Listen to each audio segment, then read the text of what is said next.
ఇప్పుడు సర్వ అంగాలకి బలాన్ని చేకూర్చి కంప్లీట్‌గా అన్ని రకాల ఇబ్బందులు పోవటానికి ఉన్నటువంటి ఏకైక ఆసనం సర్వాంగాసనం చెప్తారండి. ఇది 84 లాక్స్ ఆఫ్ ఆసనాస్ ఉన్నాయని చెప్తారు మనకి. 84 లాక్స్ ఆఫ్ ఆసనాల్లో కింగ్ ఆఫ్ ది ఆసన శీర్షాసనం, మరి క్వీన్ ఆఫ్ ది ఆసన సర్వాంగాసనం. ఆ క్వీన్ ఆఫ్ ది ఆసనాస్ ఆసనం మనం చూద్దామండి. దాన్ని సర్వాంగాసనం అంటారు. కింగ్ ఆఫ్ ది ఆసన కొంచెం డిఫికల్ట్‌గా ఉంటుంది. అది కొంచెం నిపుణుల పర్యవేక్షణలో చేయాలి. ఈ సర్వాంగాసనం మనం అందరూ చేయొచ్చండి. చాలా సింపుల్‌గానే ఉంటుంది. ఇప్పుడు ఆ ఆసనం ఎలా చేయాలో సర్వరోగ నివారణి సర్వాంగ పేరులోనే ఉందండి. సర్వ అంగాసనం అన్ని అంగాలకి బలాన్ని చేకూరుస్తుంది. మరి ఆ ఆసనాన్ని ఎవరు చేయాలి ఎవరు చేయకూడదు కూడా తెలుసుకొని మరి నెక్ ఇష్యూస్ ఉన్న వాళ్ళు, స్పాండిలైటిస్ ఉన్న వాళ్ళు అసలు టచ్ చేయకూడదండి ఆసనాన్ని. తర్వాత మనకి హృద్రోగాలు ఉన్న వాళ్ళు కూడా ఆసనం చేయకూడదండి. హైపర్ టెన్షన్ ఉన్న వాళ్ళు కూడా ఈ ఆసనం చేయకూడదు. తర్వాత స్లిప్ డిస్క్ ఉన్న వాళ్ళు కూడా ఈ ఆసనం చేయకూడదు. మిగతా వాళ్ళు అందరూ చేయొచ్చు. అంటే ఆరోగ్యవంతులు చేయాలా? ఎస్, అంటే ఈ ఇష్యూస్ ఉన్న వాళ్ళు మాత్రమే చేయకూడదు, మిగతా వాళ్ళు అందరూ చేయొచ్చు. ఒక మాటలో చెప్పాలంటే పూర్తి ఆరోగ్యవంతులు చేయాలని. సో పూర్తిగా ఆరోగ్యవంతులు ఈ ఆసనాన్ని చేయొచ్చు. సర్వరోగ నివారణ, ఇంకేమైనా రోగాలు రాకుండా ఆపేస్తుంది ఫస్ట్. ఎస్ అండి, ఈ డిసీజెస్ ఉన్న వాళ్ళు మెయిన్గా చేయకూడదు. మెయిన్గా ఎవరు చేయకూడదు అనేది అది గుర్తుపెట్టుకోండి జాగ్రత్తగా. ఎస్ మేడం, ఇప్పుడు మనం సర్వాంగాసనం ఎలా చేయాలో చూద్దామండి. కాలు దగ్గరగా ఉంచండి. ఈ రెండు కాళ్ళని 90 degrees తీసుకురావాలి, మోకాళ్ళు వంచకుండా. ఎస్, చేతుల సహాయంతో నెమ్మదిగా మీ హిప్స్ పైకి లేపుతూ గడ్డం ఛాతీ టచ్ అయ్యేంత వరకు పైకి లేపాలండి. ఓకే.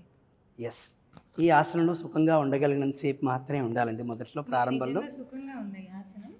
మేడం బానే ఉందా? ఎక్కడ ప్రెషర్ పడుతుంది? నెక్ దగ్గర. ఈ ఆసనం చేయడం ద్వారా నెక్ దగ్గర ప్రెజర్ వస్తుంది మేడం. అందుకని నెక్ ఇష్యూస్ ఉన్న వాళ్ళు ఈ ఆసనం చేయకూడదు. అయితే ఈ ఆసనం చేయడం ద్వారా బెనిఫిట్స్ మరి అన్నీ కావండి. So many benefits.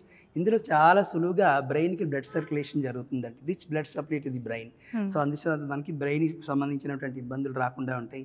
మెమరీ పెరుగుతుంది, కాన్సన్ట్రేషన్ పెరుగుతుంది, తర్వాత ఎయిర్ ఫాల్ తగ్గుతుంది, తర్వాత శ్వాసపై ఒత్తిడి వస్తుంది. ఈ ఆసనం చేయడం ద్వారా శ్వాసకోశ ఇబ్బందులు అయినటువంటి ఆస్తమా, బ్రాంకైటిస్ తగ్గిపోతాయి. ఎందుకంటే ఊపిరితిత్తులు మనకి బాగా పనిచేస్తాయి, స్ట్రెంతెన్ అవుతాయి. నెమ్మదిగా గాలి వదిలేస్తూ చేతుల మధ్యలోంచి నడుం జార్చుతూ తల లేవకుండా కిందకి దిగాలండి.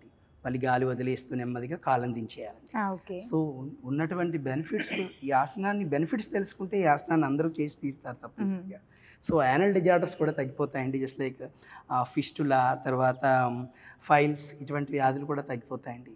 సో అన్నిటికీ మనం చెక్ పెట్టొచ్చండి ఈ ఆసనం చేయడం ద్వారా. బెనిఫిట్స్ ఫిజికల్ గా ఉన్నాయి, మెంటల్ గా ఉన్నాయి, ఎస్, బ్యూటీ పరంగా కూడా, hair fall control, blood circulation, మనకి ముఖ భాగాలకు కూడా గ్లో, అద్భుతమైనటువంటి రక్త ప్రసరణ జరిగి ముఖ భాగాలు బాగా పనిచేయడంతో పాటు, ఇంద్రియాలు సరిగా పనిచేయడంతో పాటు ముఖ వర్చస్సు పెరుగుతుంది, ముఖం చాలా బ్రైట్ఫుల్ అవుతుందండి ఈ ఆసనం చేయడం ద్వారా.